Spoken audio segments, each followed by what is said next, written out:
अगर दुश्मन तुम्हें कमजोर समझे तो तुम पर रहम नहीं करेगा, वो तुम्हें मिटा देगा। लेकिन चाणक्य कहते हैं, शत्रु को हराने के लिए तलवार से ज्यादा जरूरी है बुद्धि और समय पर किया गया वार। तो आज जानो, वो 5 वार जो एक दुश्मन को सिर्फ हराते नहीं बल्कि उसे दोबारा खड़े होने की हिम्मत भी नहीं देते।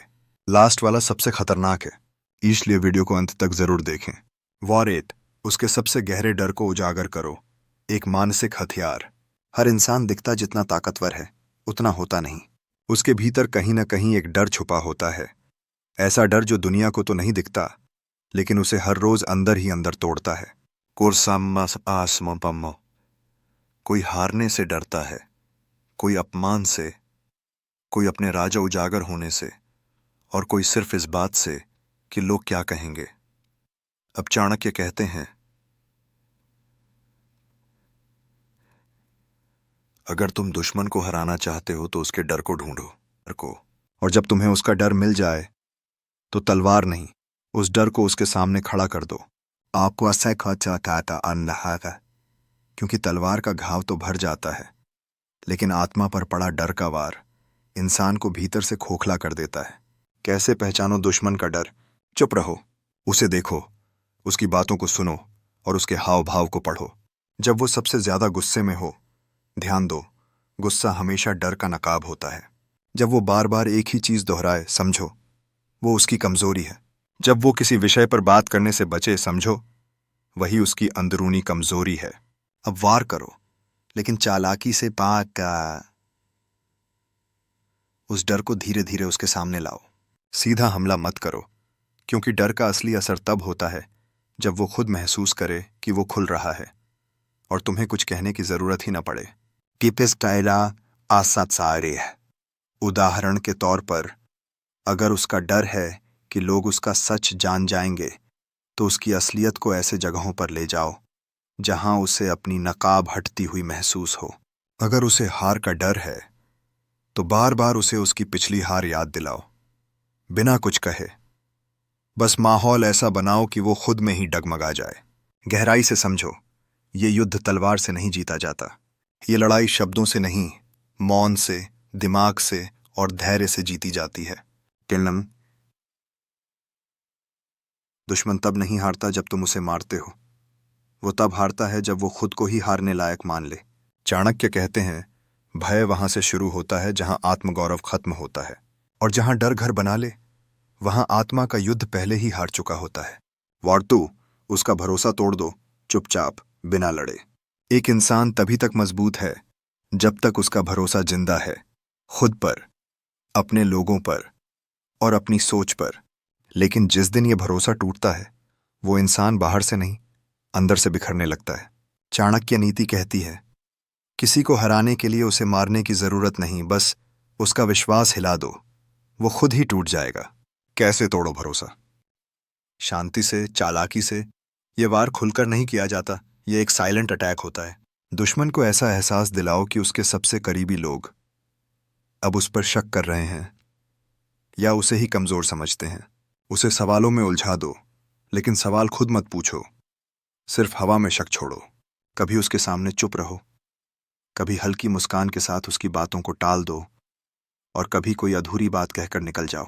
इंसान का सबसे बड़ा डर ये नहीं होता कि दुनिया क्या सोचती है, बल्कि ये होता है कि उसके अपने लोग क्या सोचते हैं।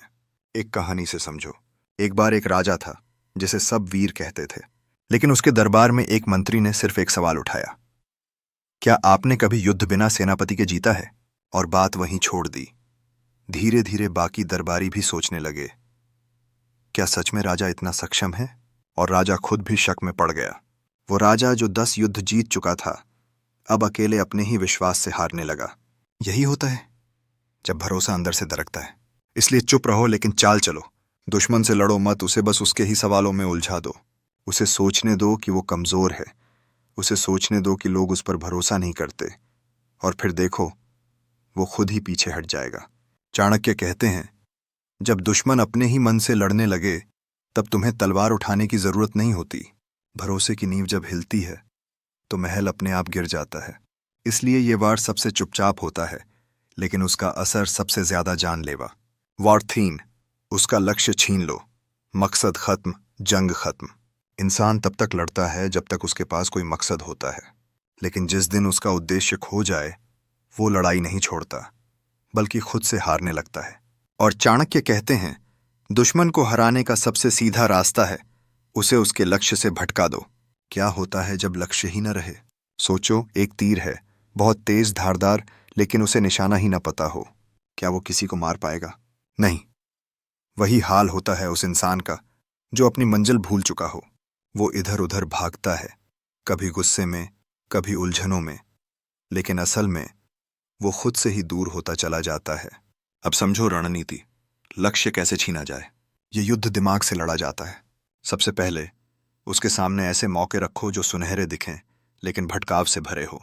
उसे डिस्ट्रैक्शंस दो, फालतू की लड़ाइयाँ, झूठे रिश्ते, नकली तारीफें और अनगिनत छोटे छोटे झगड़े, ताकि वो हर दिन हर पल कुछ न कुछ चेस करता रहे, पर वो कभी असल मंजिल तक न पहुंचे। ध्यान भटकाओ, दिशा बदल जाएगी। और जब दिशा बदल जाए तो इंसान मंजिल से बहुत दूर निकल जाता है। एक योद्धा था जो राजगद्दी का हकदार था, पर उसके सामने एक ऐसा दुश्मन खड़ा था जो तलवार नहीं चलाता था, बल्कि उसका ध्यान भटकाता था। उसे प्रेम में उलझाया, कभी झूठे गुरु, कभी झूठे सम्मान में फंसाया, और वो योद्धा जो बन सकता था राजा, आज जंगलों में भटक रहा है, अपने ही विचारों में खोया हुआ। यही होता है जब लक्ष्य छिन जाता है। चाणक्य नीति का गूढ़ ज्ञान कहती है, जब लक्ष्य खो जाए तो ताकत व्यर्थ हो जाती है, बुद्धि कुंद हो जाती है, और इंसान सिर्फ एक कठपुतली बन जाता है जो इधर उधर नाच रहा होता है, पर नतीजा कुछ नहीं। तुम क्या करो? शांत रहो, चाल चलो, अपने दुश्मन को सीधे मत लड़ो, बस उसका फोकस छीन लो। उसकी आंखों के सामने हर दिन नई चीजें घुमाओ, ताकि वो हर दिन कुछ नया चेस करता रहे और अपनी असली लड़ाई भूल जाए। दुश्मन को युद्ध में नहीं, उसकी सोच में हराओ। जब मकसद ही ना बचे तो लड़ाई खत्म हो जाती है, बिना एक भी तलवार चले। और यही है तीसरा वार। लक्ष्य को छीन लो, दुश्मन खुद ही अपनी हार लिख देगा। वॉर 4, खुद को इतना मजबूत बना दो कि उसका वॉर असर ही ना करे। कभी कभी सबसे बड़ी जीत होती है कुछ न करके, सिर्फ सहकर। क्योंकि जब तुम पर वार होता है और तुम हिलते तक नहीं, तो दुश्मन की आत्मा कांपती है। चाणक्य कहते हैं, दुश्मन की शक्ति उसके वार में नहीं होती, बल्कि तुम्हारी प्रतिक्रिया में छुपी होती है। तुम्हें क्या करना है? अपने मन को वश में करना है। जब तुम्हारा मन शांत हो जाता है तो कोई भी तुम्हें हिला नहीं सकता। तुम तब सिर्फ इंसान नहीं रहते, तब तुम एक रणनीति बन जाते हो। अगर कोई तुम्हें अपमानित करता है, चुप रहो। अगर कोई तुम पर वार करता है, मुस्कुराओ। अगर कोई तुम्हारे बारे में जहर फैलाता है, तुम्हारा शांत रहना ही उसका सबसे बड़ा जवाब है। तूफान में जो पेड़ नहीं झुकते वो टूट जाते हैं, लेकिन जो झुकते हैं वो बच जाते हैं और फिर खड़े हो जाते हैं। मौन एक हथियार है, समझो इसका सामर्थ्य।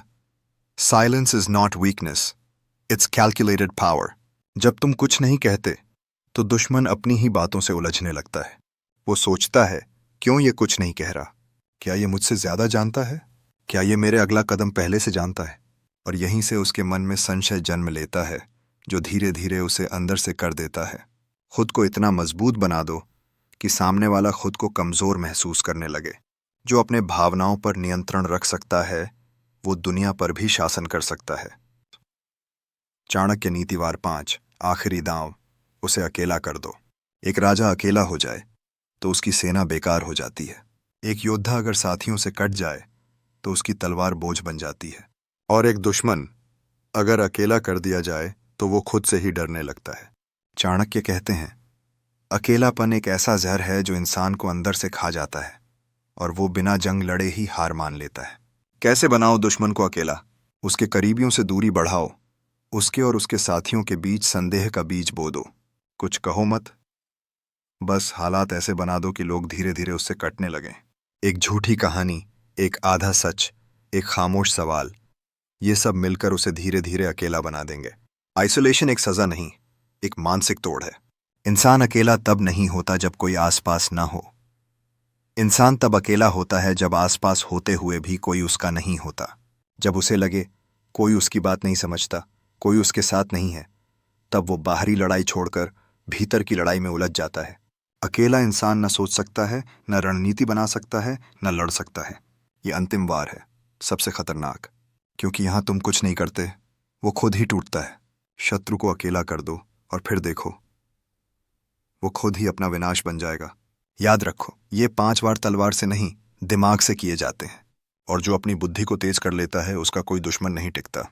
शक्ति जरूरी है, पर चाणक्य नीति सिखाती है, दिमाग अगर शांत और चतुर हो तो शत्रु को बिना युद्ध के हराया जा सकता है।